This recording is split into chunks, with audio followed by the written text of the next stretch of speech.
AJ, hi. Mark. Hi, this is AJ. I'm with Kolossal Games, and we were wanting to take a look at what the new content is in Fires of the East. Can you turn that down? Oh, that's awesome. Sorry, we have a bit of an echo. I didn't know it's on the website. That's hilarious. Thank you, Chris. Yeah, we're going to take a look at Omen Fires of the East, which is some of the new content that is going on here. Let's see if we can get this camera to refocus. There we go. The camera went blurry. Yeah, I know. I loved it. But no, we're going to take a look at Omen Fires in the East, some of the new unit types, new reward tiles. So you can see some of the new content that's in the game. Obviously, if you have questions, drop them in the chat. We'll be keeping an eye on the chat. I want to bump this over to... We have Mark on the computers right now. Facebook. All right. And altogether, we have 4 different unit types in Fires in the East, and these I've never seen before. We have the merchants, priestesses, sphinxes, and warriors, as well as 6 unique reward tiles. Yeah, so we will be able to take a look at this here. Do we have anything before we get started? As of now, no questions. So we will apparently. There we go. Boop.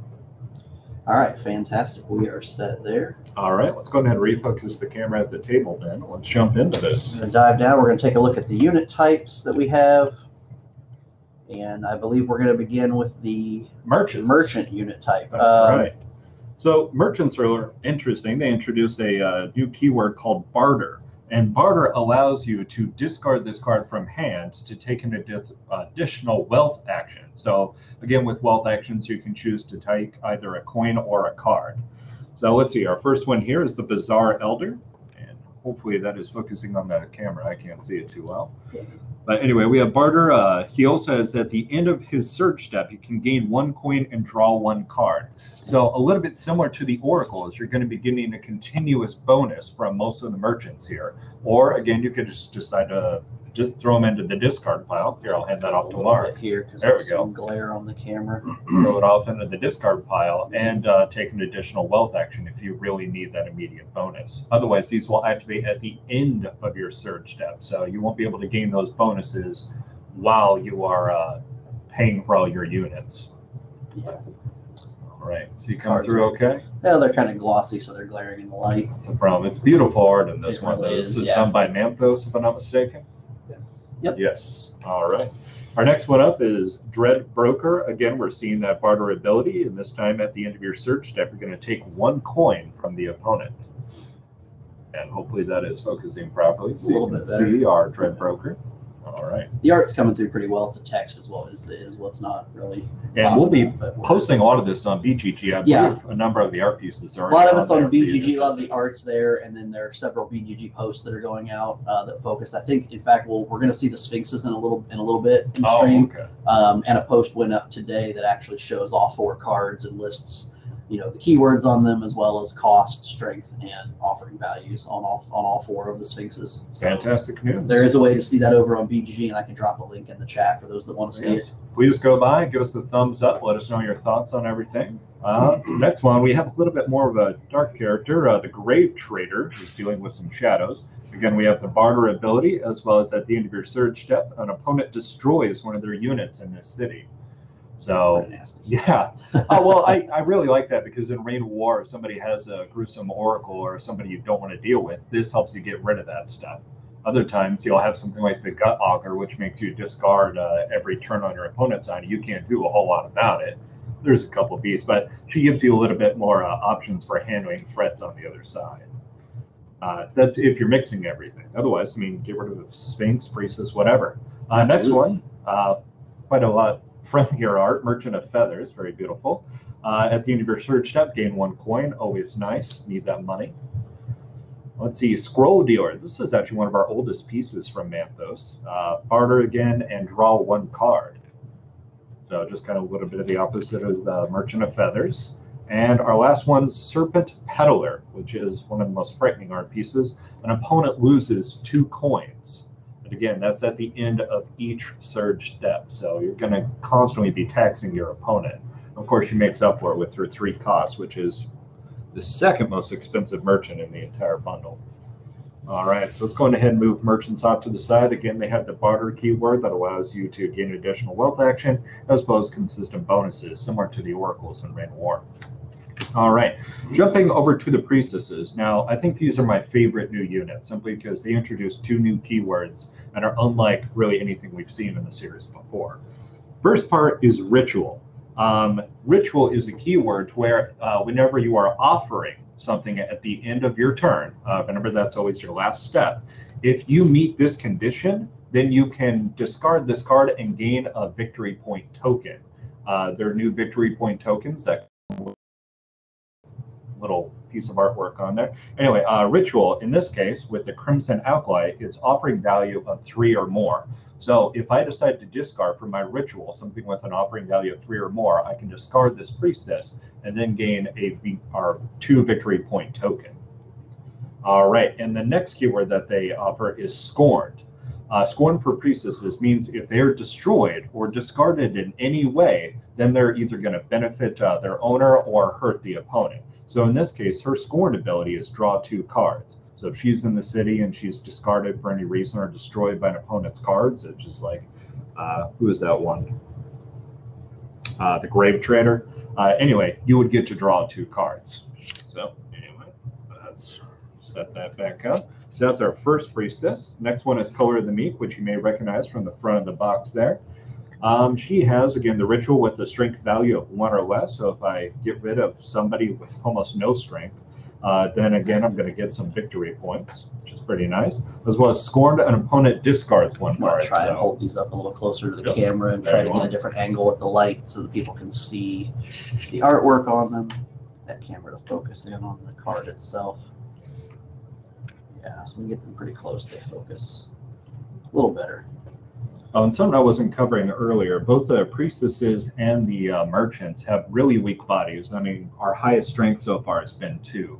So it's similar to oracles in the first game. They have continuous effects for you, but they're not going to win you a lot of wars, which I think is very thematic in the game. Yeah, absolutely, absolutely. Devourer of Will. Again, ritual, strength value of 3 or more. So this one you're going to have to pitch one of your big guys, probably like a Sphinx or a Beast if you're mixing the sets. And then Scorn, draw 1 card and gain 1 coin. So she's going to have a small boom for you on the way out. All right. Dredger of Whelps. All right. Offering value of 1 or less. And for the Scorned, you're going to gain 2 coins. And is that coming up all right, Mark? Yeah. The art's coming through. The text is the problem. Okay. It's especially the bottom text is disappearing down here. People just have to turn on their audio and listen to us narrate everything. Right. Yeah. I think it's just the position of where the lights are is what's. Oh, can you get the fan behind you? Yep, I sure can. Boom. All right. And our last one for the priestesses, there is only 5 of them in this set, is the Opulent Adept. Sorry, I can't read from here. Ritual, gain a cost value of 3 or more. So in this case, you're just looking at the little yellow circle over on the side when you're choosing to offer somebody. And an opponent loses 2 coins for this one. Yeah, so this is the a little bit up here, see if we can get a little bit of the information. And just to give an idea of the population, we had 6 different merchants, we have 5 different priestesses, and we're about to go into the Sphinxes, which there's only 4 of. Sphinxes are probably one of my favorite units because they offer amazing. You a lot of choices. They're kind of like, I kind of liken them to the heroes from Reign of War, because with the heroes in Reign of War, you've got the choices. Do I want to drop this unit into a city for its power or for its strength value, so I can win that war torn city? Do I want to, keep it in my hand because it has that treasured keyword, so it's worth that point? And I'm glad you brought that up because that's what we're going to see on the Sphinxes. Yeah, absolutely. The Sphinxes are, whenever I've played with the Sphinxes, it's been the same thing. It's always, well, do I want to drop this down because the strength value is really good, or do I want to hang on to it for that point? Yeah, especially when you're playing in this set, because we've seen a whole bunch of small bodies. Yeah. So like these guys aren't winning you any war, but like let's see, our first Sphinx is the Cloud Keeper, and he has the strength of 5 for only 3 cost, which is pretty average with a lot of our merchants and priestesses. Yep. And again, all Sphinxes have the same thing: Kolossal, meaning they count as 2 units and are a great board game company, and Treasured. meaning that if you have them in your hand at the end of the game, they're going to be worth 1 victory point apiece. So as Mark was just saying, that presents an interesting choice. It's like, when do I drop it or do I keep it in hand? And those are literally the only keywords on the Sphinxes. There's no special abilities whatsoever on them. They're all colossal, so they all count as 2 units, and they all say treasured, so they're all worth that victory point if you keep them in your hand and don't deploy to the city. So it makes for another interesting choice to be made. They all have magnificent beards. Themselves. They do. That is indeed true. So our next one is the Fledgling Pouncer, and of course he has a much smaller body. He has only 2 strength and 1 coin, but a high offering value on him, up to 4. So he'll be activating a few of those priestess abilities. And cards are starting to stick. Lord of the Fray. This is actually my Facebook artwork right now. I love this piece. There we go. All right. And what's the body on him? He's 2 cost, 4 strength, with an offering value of 4. So, and apologize for the washing out blurriness of the cards themselves. And actually, each of the Sphinxes has an offering value of 4. Yeah. Yeah. So again, just another choice. Do I offer them up? I know that's like 4 cards, 4 coins. Exactly. Up. Last one is Regal Statuary, who has a cost of 4 but a body of 6. So he's the big one. He's the biggest unit we've seen in this one. Yeah, so he's the big boy. He's prepared to fight. All right, and the last thing is the Warriors. Now, if you're familiar with Reign of War and remember the Soldiers, these are basically a re-implementation of those because they come in with the deploy ability, just like the Soldiers did. And they're also the most populous units in the game. Let's see, we have 7 different Warriors in total. So first one is our Dark Doom Lurker, which is 2 cost, 2 strength, and 1 offering. Oop, there you go. I moved the camera down as we were laying more stuff on the table. So. All right, and he has the deploy, which if you haven't played the game in the past, deploy means whenever this unit is played from hand to one of the cities or moved to one of the cities. You don't see that ability as much, but if a warrior is shifted by some card effect, then they will redeploy to a different city. And this guy, whenever he deploys, if you have 2 or fewer coins, destroy an opposing unit in this city. So he has a little bit of timing mechanism on him. Well, what I like, and the Warriors, you're right, they're just like the Soldiers. They have that ability that triggers with the deploy ability. But what I like about the Warriors is they're conditional. So each of them has an if this condition is met, then you get the action. So they're a little bit more, I wouldn't necessarily call them more advanced than the Soldiers, because the Soldiers you deploy, you get it. Oh, yeah. you get that benefit. But with the Warriors, it's like exactly like you said, it's got that timing element to it. I don't quite want to put this out because I don't quite have the strength over here, or maybe in this case, you have 2 or fewer coins. Maybe I've got 2 coins. Maybe I'm gonna hold off and play this guy later in my turn. It creates some interesting decisions in your own mind. It's like, Absolutely. When do I want to do this? What's the best timing? All right. Next up is Depth Dweller. He only costs us 1, 2 strength for the body and 1 offering. And if you have 2 or fewer cards in hand, return 1 card from the discard pile to your hand. And I think this is really one of the first guys we've seen that deals with the discard pile. Yes, at least in fires. In fires, yeah. Yes. Yeah, they've probably seen the 2 the Spar toy that have been unlocked. Goals for Gift of the Gods. They also. And I think we're close to our next stretch goal at 44,000. 43, something like that. Yeah. So we're closing in on it. But dealing with the discard pile again and being able to play them from the discard pile. Which is so nice. I mean, because the discard pile is open information where the deck is just completely a guess. Exactly. So it's fun being able to delve a little bit into either side. Desperate Hunter. We have a 3 cost, 3 strength, and 1 offering. And his deploy, if you have no coins, return an opposing unit in the city to your hand. So that's an opposing unit in the city is the key thing there. So not only are you robbing your opponent of one of his units, but now you can deploy it and have it fight him. Yeah, this guy's really fun. I like the ability to steal an opponent's unit and make it my own, essentially. So really mean guy. I mean, he's expensive at 3, which is kind of up there with some of the Sphinxes, but yeah, that's definitely worth it. All right, next one, Enlightened Recruit for a 1 cost, 2 strength, and 1 offering. Deploy, if you have 1 or fewer cards in hand, gain 2 cards or gain 2 coins. So again, he just has a lot of versatility with him, like we saw with some of the priestesses, just that coin and card draw. Go ahead and pop him over there. Next one, I think somebody else used this for their Facebook art. Oath Collar. Oath Collar. Yeah, beautiful piece. That's one of my favorite art pieces. And it's 2 coins to deploy her, 2 strength, and 1 offering. We don't see a lot of offering values on the warriors. But deploy, if this is your only unit in this city, you may move one of your units from another city to this city. So again, you can sneak up on your opponent, maybe trigger a war, because if you haven't played Omen in the past, once you have 5 units within a single city, that's on both your side and your opponent's side, then you can trigger a war on your turn. Otherwise, it's 3 opponents on the opponent's side. So you may force your opponent into a war on their turn pretty easily with this guy. Focusing right? Yeah, a little bit. I mean, it's still kind of washed out.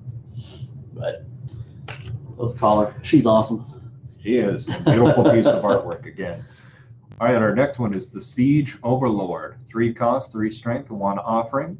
Deploy, if you have 2 or more units in the city, an opponent reveals their hand and discard 1 revealed card. Yeah, the Siege Overlord's nice. He's one that's fun to play if you've got one of those opponents that loves to hoard cards. Oh, yeah, well, especially the Sphinxes with the treasure. Exactly. If you think that they have one of those, going ahead and pop it out. And, of course, you start mixing it with the other sets, and you've got other treasure cards that, you can grab and again, discard. I've had it happen to me in games where, well, not so much with the discarding, but I've had games where someone had a soldier that actually let them look at my hand and take a card out of my hand. Decay and Hoplite. Yeah, and I was hanging on to a hero. We were right at the end of the game. I was hanging on to a hero, and a hero got taken out of my hand. And that 1 point from the hero was the 1 point that decided the victory. I lost by 1 point because of that hero. Oh, yeah. It's amazing how close most of the games are. Even when we were demoing the game the other day, it was often just by a point or 2 whenever we finished it. All right, the next one is our Tactical Sovereign. Again, 3 cost, 2 strength, 1 offering. And the deploy here is if you have 2 or fewer units in the city, deploy the top card of the deck to the city at no cost. That's fun. Oh, yes. I love free stuff. Nice. Well, it's free stuff, but I love the push your luck. What's going to come out of there? Because what's not, you're deploying it at no cost, and so you're popping it into a city.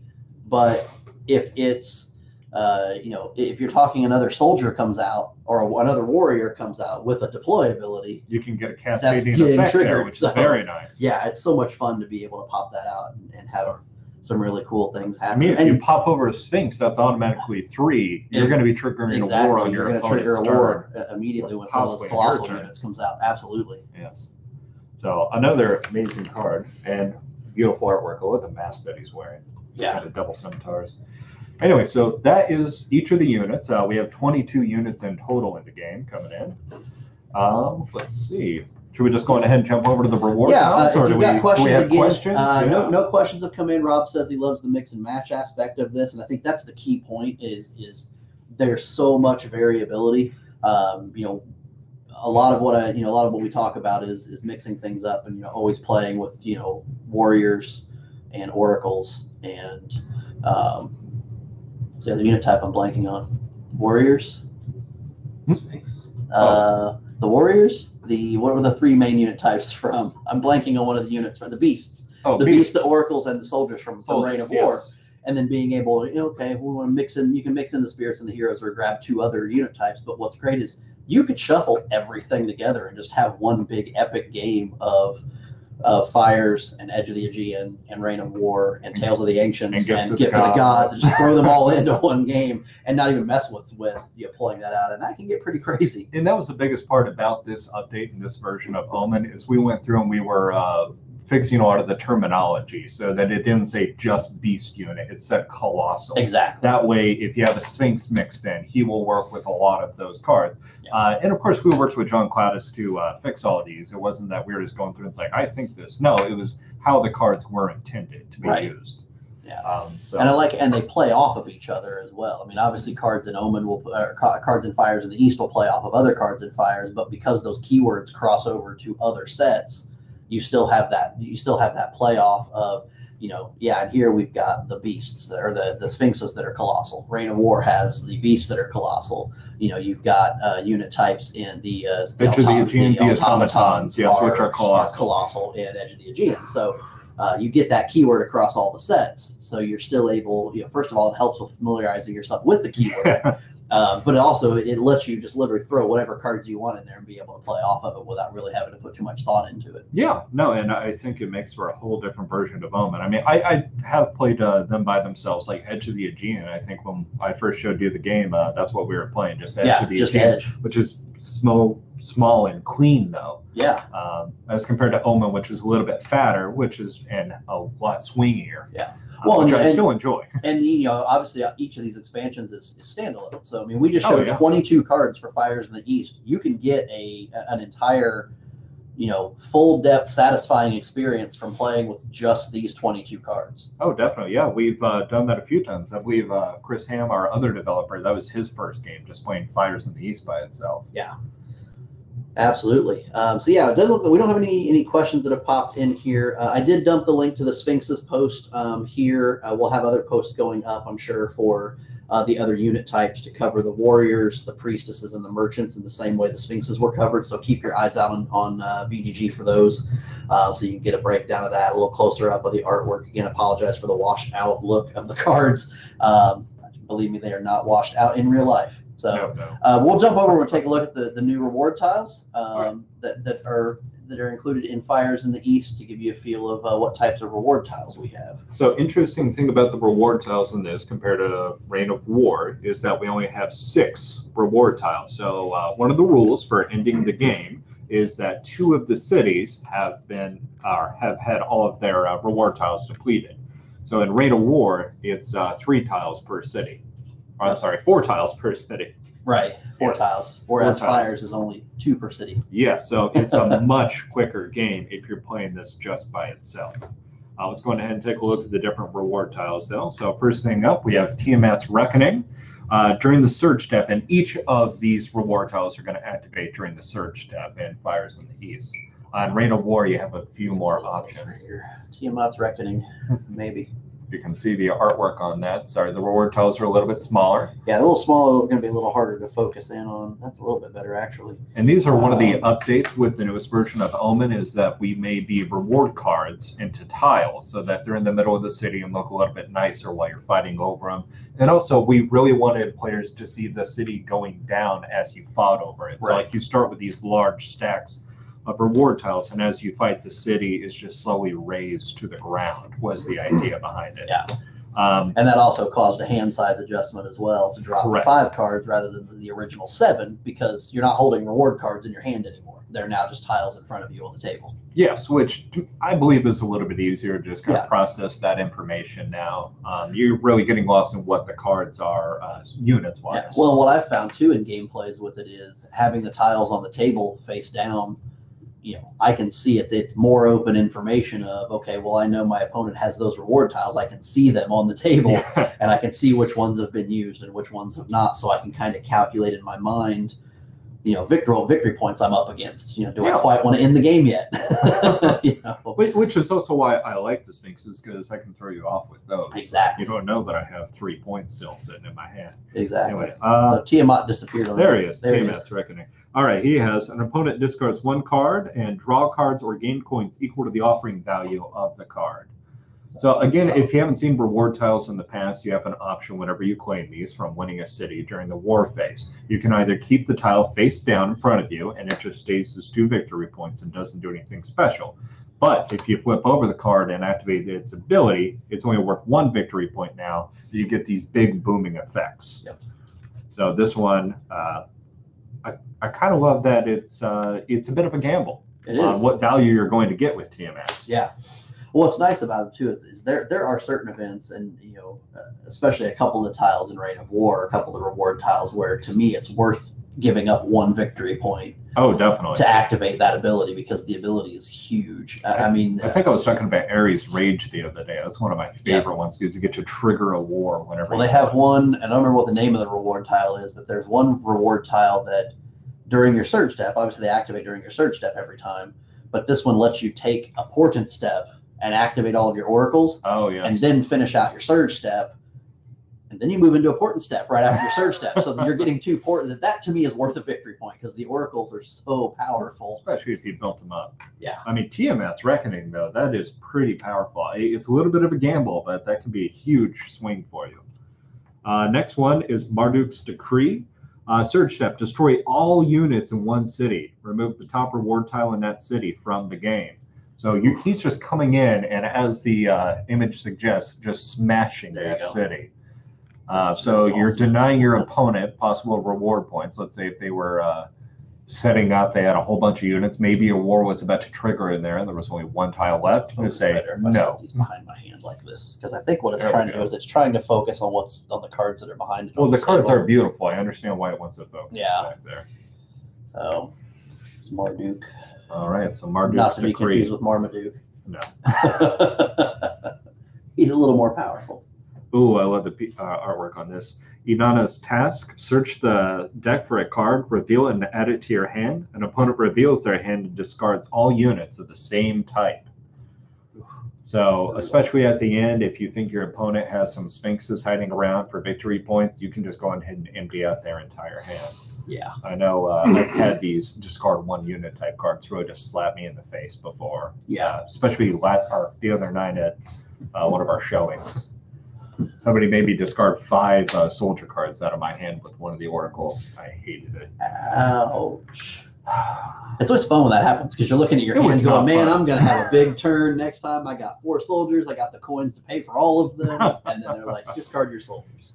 Oh, man. Well, it was kind of a Hail Mary for him because I think that was their only card in hand. And I had like 5 and a pile of gold in front of me. I was ready to bring the pain.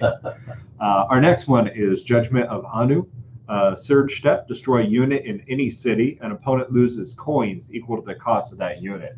So especially with our higher cost Sphinxes in particular, or a few of the warriors. Oh, sorry. Like picking up the city and just shaking everything out of it. Oh, yes. Maybe if I can get it to focus. Oh, you're missing out on some cool art. Yeah, the artwork in this game gets a little bit more brutal when it comes to the gods looking down. I mean, let's see, we have a guy smashing fists. An entire building is on fire. Tiamat looks like something just about to come and devour your soul. I don't know. All right. Apsu's Deluge. Surge step, draw 2 cards and gain 2 coins.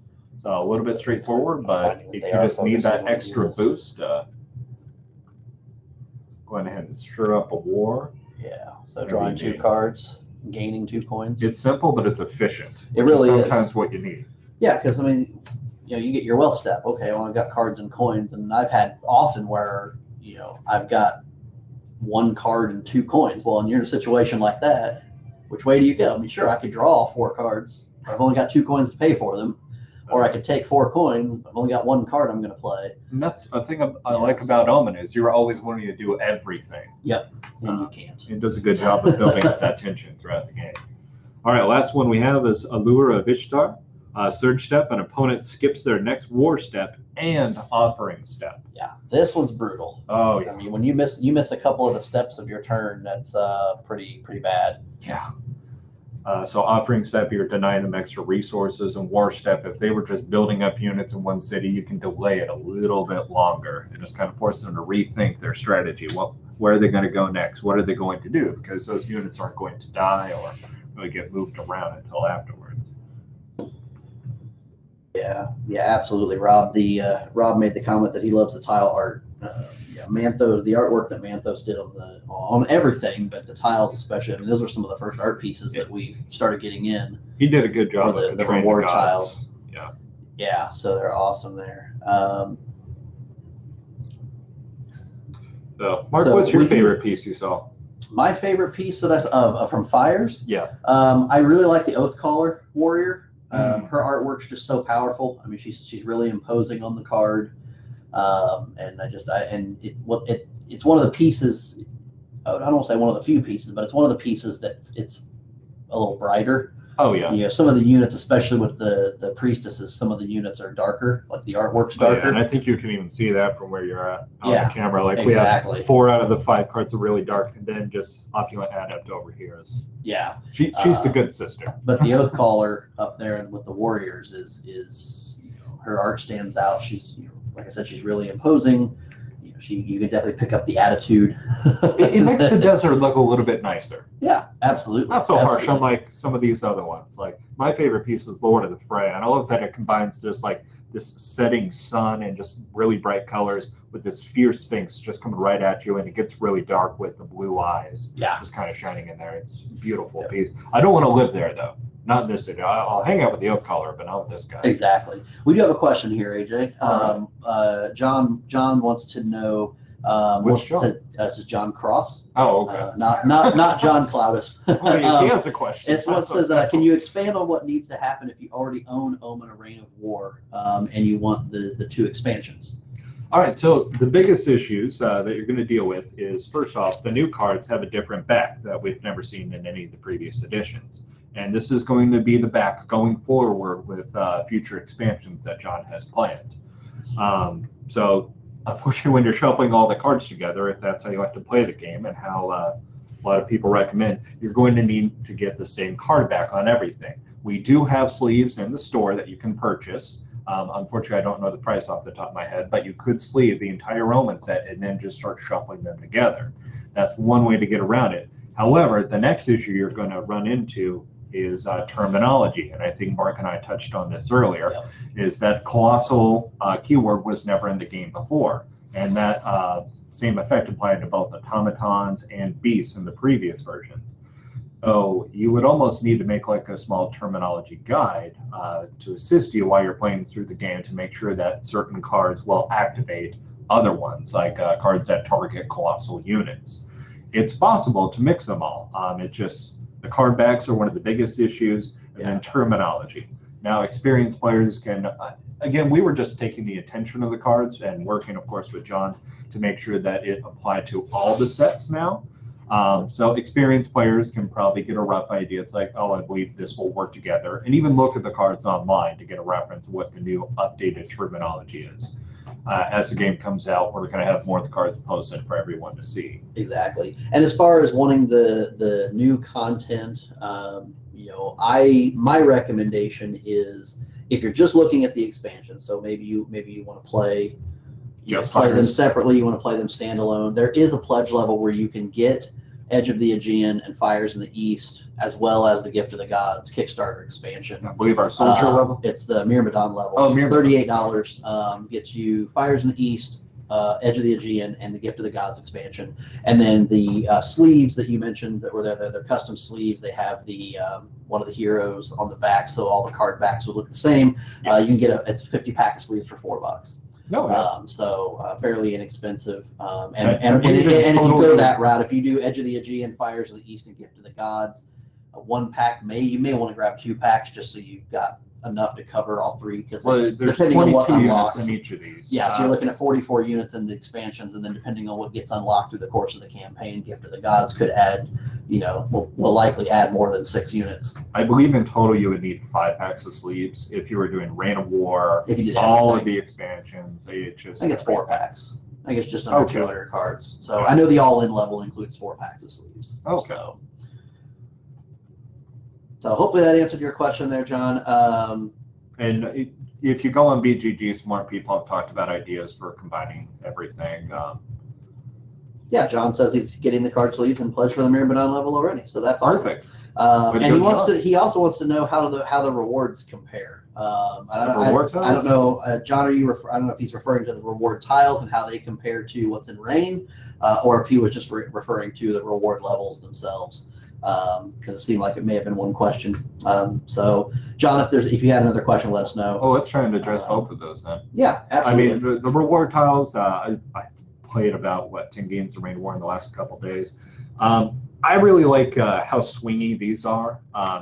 They're not as reliable as the original Reign of War ones, like Ares Rage. I can almost expect that one to come out each time, and I knew how to abuse it.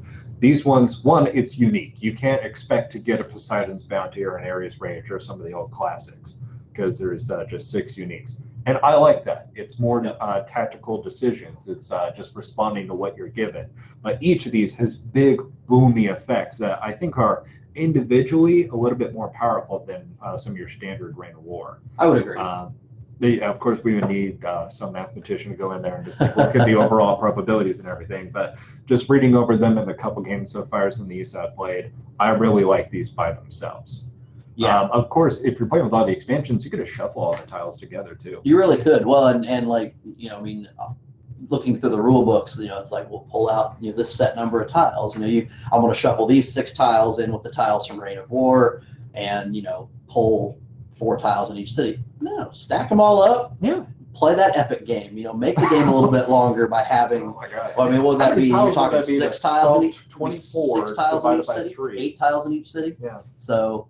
Yeah, it would be an incredibly fun game. The game just keeps going. Yeah. Well, there's always defeats, but that is optional now. Yes. Because defeats are only in Reign of War. You don't see that in Fires in the East or Edge of the Aegis. They do the defeat cards in the Tales of the Ancients. Oh, that's right. That's right. We do introduce some new ones as well with the small Tales of the Ancients, which has defeat cards and also has reward tiles as well. Yes. Additional rewards. And I believe those were released in the past, and it was a big thing for John that if you've been playing Reign of War for all this time, then you have the feat cards and the reward tiles memorized. You want to see something new. Exactly. The feat cards and tails are brand new. Yeah. Correct. Okay. Yeah, brand new feat I think it was a cards. reward tile. Right. So the feat cards and tails allow you to play the full Reign of War experience with the smaller games. Yep. Those skip the feat step. They do. Tales of the Ancients adds feats that you can use for that. Yeah, that's absolutely correct. Yeah, if you get Fires in the East and Edge, and John, this might be something of interest to you. If you get Edge of the East, or Fires in the East and Edge of the Aegean, let's not mix up the titles. If you get the 2 new things at the Myrmidon level, and it sounds like you've got Reign of War already, so you have the feat cards from that. But Tales of the Ancients, the $10 add-on that you can bump up your pledge for another $10. Add Tales of the Ancients, which will add additional feat cards and additional reward tiles to just further switch up the variability. But for those who are only pledging for Fires in the East or or Edge of the Aegean that want to play with that feat step that comes in Reign of War, it's a great way to do it. It's just add $10 in, get some feat cards that are there, and of course there's enough feat cards in there for both players to have their feats. So so that way you can play with the feat step and play the original Reign of War as it was designed, even if you don't actually have the Reign of War box. So, yeah, that's a great way to do it. So so this is Fires in the East. I'm gonna kind of pull up. We got all the cards out here. I'm gonna kind of do a little bit of a whoops, don't want to knock the camera over. So there's Fires in the East. The different unit types, different reward tiles. Definitely appreciate everybody popping in. Again, keep an eye on BGG. Like I said, we posted the Sphinxes today. Some information on the Sphinxes. There'll be other posts coming out with merchants and priestesses and warrior information, so you can get a closer look at that. Since some of this was blurry and washed out with the lighting a little bit, we'll definitely fix that for the next stream if we're going to do if we're going to look at some of the other games in depth between now and the end of the campaign. But definitely keep an eye on BGG. You can see some of this artwork on the campaign page as well. If there's anything that you want to see that you couldn't see here or don't see on BGG, shoot us a message on BGG or in the Kickstarter comments. We'll make sure and get some stuff up and be able to show off whatever that you want to see there. And if no one's got any questions, I think we're probably at a point where we can sign off. Yeah. Always reach out to us on the forums. Yeah. Absolutely, on the forums on BGG, the comments and Kickstarter. If it's something that you don't want to throw out publicly, shoot a message through Kickstarter, and we're really good about getting back to folks with that and answering questions there. So again, thanks for stopping in. Check us out on BGG. Share the campaign page around, and we'll see you in the next live stream.